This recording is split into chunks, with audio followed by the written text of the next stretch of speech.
All right. Hello, everybody. How's everyone doing? We are here live on the OC Grantmakers page this time. Hey, Nathan. Hey, John. Hey, good to see you. Good to see you. Good to see you too. Thanks for joining me.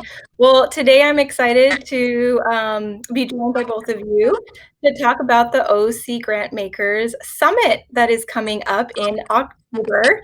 And so you guys are going to give us just a little sneak peek as to what we can expect. So first, let's do some introductions, and you guys can talk about who you are, your work on the summit and the committee, and then go ahead and also share about your day job, because this is a volunteer opportunity for you guys. So Nathan, why don't you start?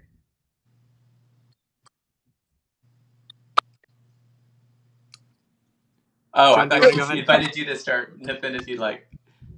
Oh, Yeah. oh my gosh, I cut off. Okay, It's okay. go ahead and start. So, my name is Nathan Jilla. I am the executive director of Dreams for Schools. We're a STEM education nonprofit, and I'm honored to be co-chairing as with John for the Orange County Grantmakers 2020 Summit for Nonprofit Leaders this year. I serve on the OCG Advisory Board as a representative of the Summit and Summit Committee. Great. John? Yeah, thank you. Yeah, I'm the executive director of the Anaheim Community Foundation. I also serve on a few boards in Orange County, including Orange County Grantmakers. I'm my second year of involvement with them, and now currently serving on the board, and volunteered to be a co-chair of the summit. I think this is Nathan's second year of leadership in the board, and I'm kind of a newbie, so thank you for all the guidance, Nathan. But yeah, together we're working with Taryn Palumbo, who's the executive director of the Orange County Grantmakers, and some amazing committee members as well. But we're just really pleased to be the co-chairs for this year's summit. Awesome. Yes, and I'm excited too. I'm also a part of the committee, and so it's been a lot of fun working with both of you. And it's a very robust, large committee. How many? There's about 10 of us, 12 of us that get on monthly. Yeah, we have the full-on committee, then we have four subcommittees who are handling the details, everything from social media to volunteer opportunities, and as you know. So thank you so much for your involvement, Yes. Victoria. Yeah, Yes, you. it's good Thank to you. be. It's fun. You're welcome. It's fun to be a part of a group that's thinking about these things, and so lots of topics, lots of things coming. So let's kind of jump into it. So Nathan, why don't you tell us? I'm sorry, John. John, why don't you start with about the summit and kind of the purpose of the summit and what should little thing we should expect. But this has been a couple years now that it's been happening. So Yeah. give us a little background and what's coming. I would love to. Well, first of all, I should mention that this is going to be a virtual summit, as many events are right now. But we definitely want to continue the annual summit in one way or another. So, the Orange County Grantmakers is a collection of funders who are focused on philanthropy in Orange County. The summit is an opportunity to really bring many sectors together: the nonprofit sector, executives, board members, and funders together, and learn together about opportunities that are facing Orange County as revolve around philanthropy. Equity has been an issue of importance for Orange County Grantmakers, and last year our theme was leading toward equity. This year's theme is Equity in Action: Stories of Innovation and Collaboration. Now, knowing that we were gonna be virtual this year, we decided that rather than just having one full day, let's break it up over the course of a few days. So the dates are going to be over 4 days, a few hours each day. October 15th and 16th, and there's the weekend break, and then 19th and 20th. So it's 4 days of the weekend in between. And it's gonna be amazing. We have those 4 days. We have 4 amazing keynotes, which Nathan can talk about in a minute. 12 breakout sessions. So after the keynotes, there's an opportunity. They'll have a break and an opportunity to network. So a lot of hours of collaboration to meet and network and learn.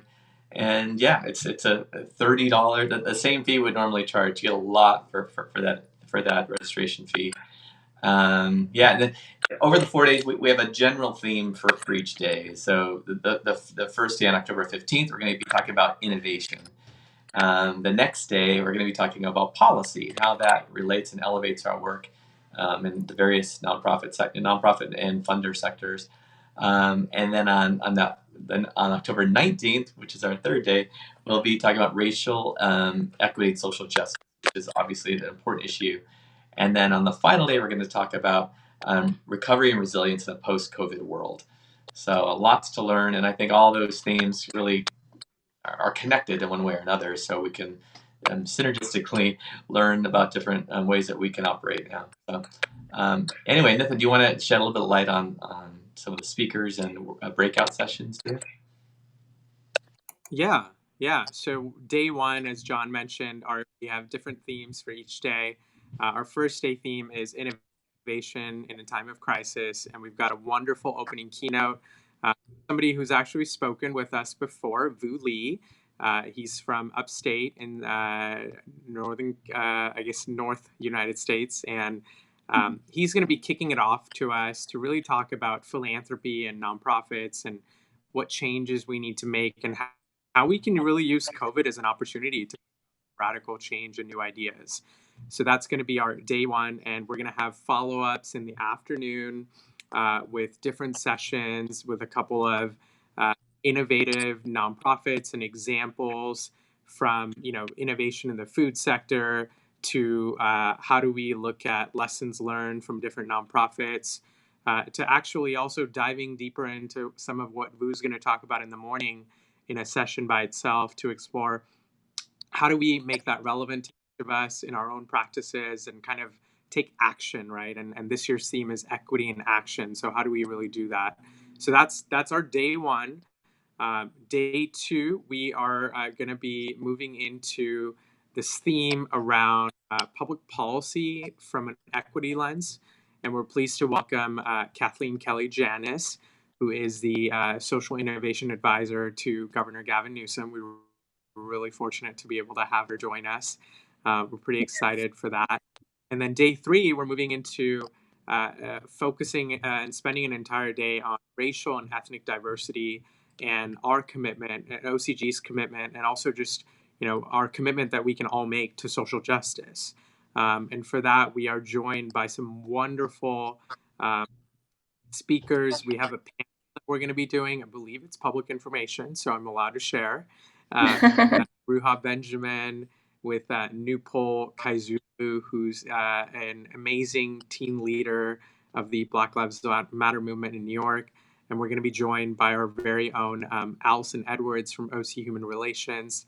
And it'll be a panel-style discussion moderated by Dean Song Richardson from UC Irvine. So just a wonderful, amazing group to be able to delve deeper into these issues, which have become more and more visible right in the last few months since the pandemic. And I think it's important for us all to have conversation around how do we take more equitable approaches to race, to diversity, and be more inclusive as a community. So that's our day three, and we've got some wonderful afternoon sessions with Dr. Brian Marks and Marcus Walton from GEO as well, and then some local stories about how nonprofits are doing it here, like Wooden Floor and Mac, and then like we've got Wells Fargo joining as well. And then we're ending day four.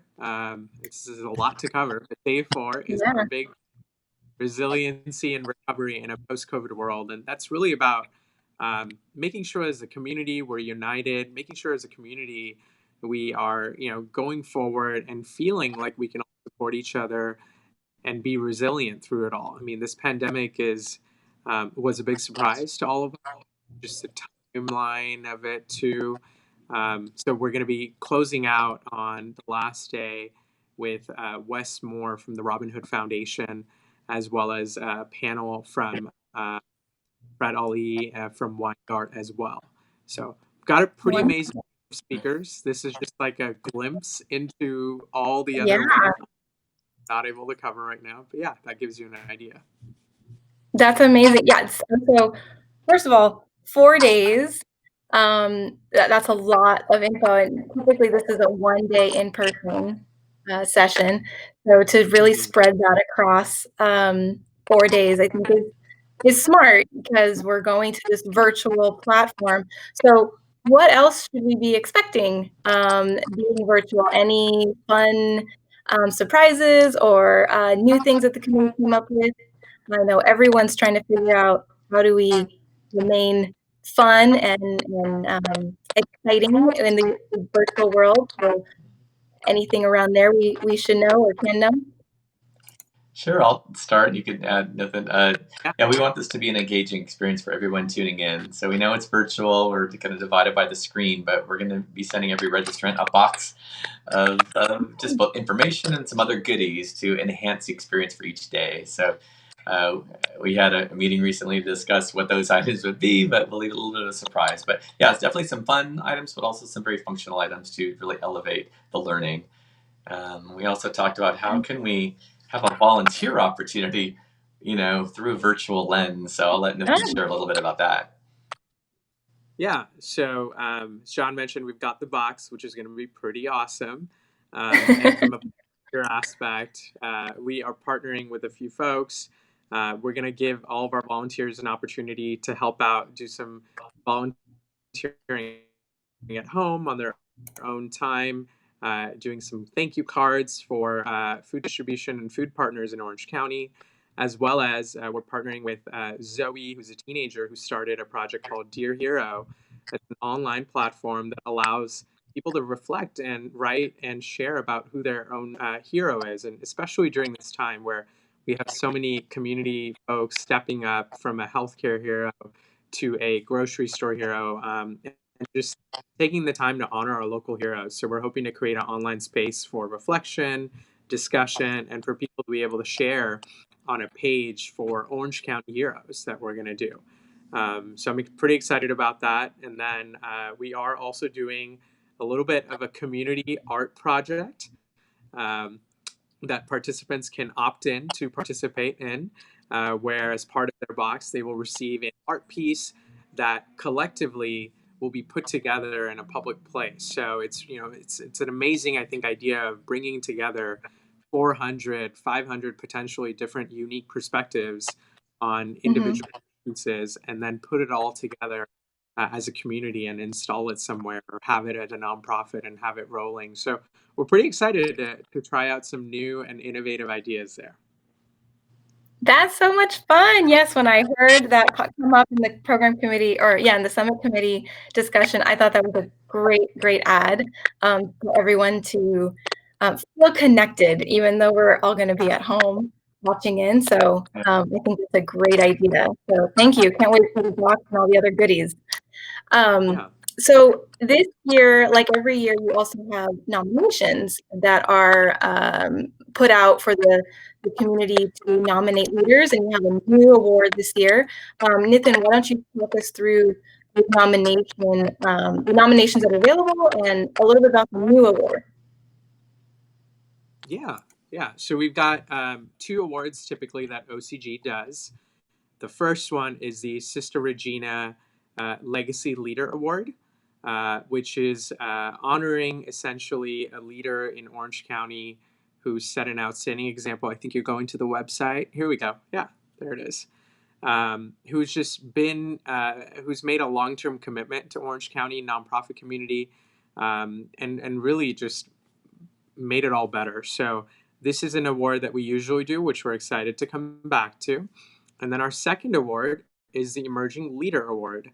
I'm honored to be a past Emerging Leader Award and award winner, and so we're excited to accept nominations for this again as well. This is somebody who is, kind of up and coming and really making an impact in philanthropy locally, in nonprofit locally.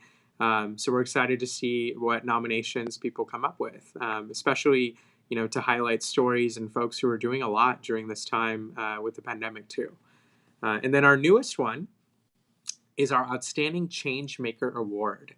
And as a team and as a committee, we really talked about this, and we thought it was important to take a moment to highlight all the change makers that we've had rise up from an organizational perspective to individuals leading wonderful organizations who are doing great work and who've kind of shifted and responded to the community needs. So we thought it would be nice to add in a new category going forward, the Outstanding Changemaker Award as well. So we're accepting nominations right now for all 3 awards. So we hope you apply and nominate yourself or your friends or other leaders in the nonprofit community as well.